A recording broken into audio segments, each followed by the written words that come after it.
As I said, this is China versus the world, and Chinese have a different business model than we do, but there is no business model that shows it is a good idea to harm your customers. China is the largest exporter in the world, and they are dependent on trade. We do not want to decouple, we want to de-risk, and this de-risking, the critical minerals is part of it, semiconductor independence is part of it, bringing our pharmaceutical industry back on shore, and everything that President Trump has done with the America First agenda. So we don't want to decouple, but China, when they send out messages like this is a decoupling message. He has a deep understanding of financial markets as opposed to most politicians. So he wants to be involved in the conversation. He has very well-formed opinions. He has a lot of private sector friends. All taxes are passed on to consumers. And I think what's interesting about taxes is they aren't necessarily inflationary. They're a one-time administrative price adjustment. Tariffs cause a stronger dollar. So a weaker dollar with tariffs is it's an economic abnormality. Jay Powell's reappointment was the latest this century for a Fed chair, latest this century. And I think that is what stoked or certainly accelerated the inflation. Why are the president's tariffs not taxes on imported goods? That's easy, because tariffs are a surcharge, not a tax. They could be paid by the exporter. They could be paid by the country. When you go and get your driver's license, you pay a fee. Is that a tax?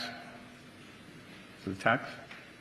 I'm asking you the question, sir, and I just appreciate the answer to it. Thank you. Well, I'm giving you an answer that maybe you don't like. Is there something that you see in people that makes you think that they're going to be something, be successful? I always say, and I think I'm just a more nuanced version of what he's just said. I call it love of the game.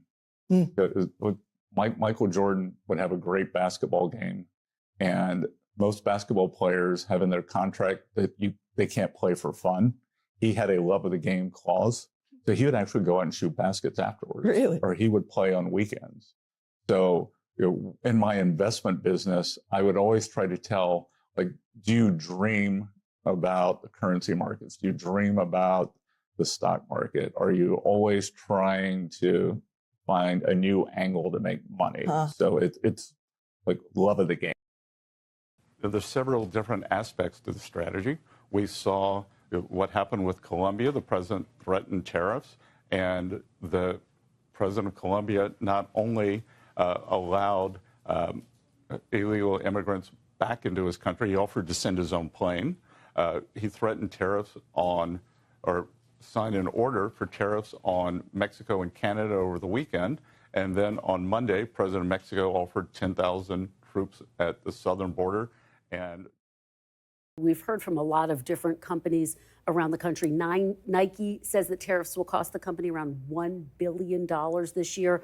Black & Decker says $800 million. The big three automakers all say they've had to pay more than $2 billion in tariffs. The list goes on and on. Bottom line, do you acknowledge that these tariffs amount to a tax on the American people?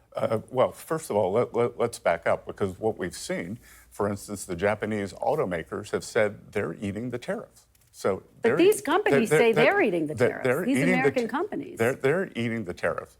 So, and again, there are numerous companies who are doing the opposite. You're taking these from earnings calls, and on earnings calls, they have to give the draconian scenario. There aren't companies coming out and saying, oh, because of the tariffs, we're doing this. But I can tell you that whether it's Micron or Apple, they are upping their investments in the United States. And, Chris, if things are so bad, why was the GDP 3.3%? Why is the stock market at a new high? Because, with President Trump, we care both about big companies and small companies. And you're quoting big companies, but the big company index, the S&P, is at a new high. Hasbro says they're going to have to increase their prices. Goldman Sachs says 86% of the tariff revenue collected so far has been paid by American businesses and consumers. So just bottom line, Mr. Secretary, do you acknowledge that these tariffs are a tax on American consumers? No, I don't. Even though you have companies saying they are going to have to increase prices, and given the fact that 86% of these tariffs so far have been paid by Americans. You're quoting Goldman Sachs. So yes, Goldman Sachs, correct. I made which I said, yeah. I made a good career trading against Goldman Sachs.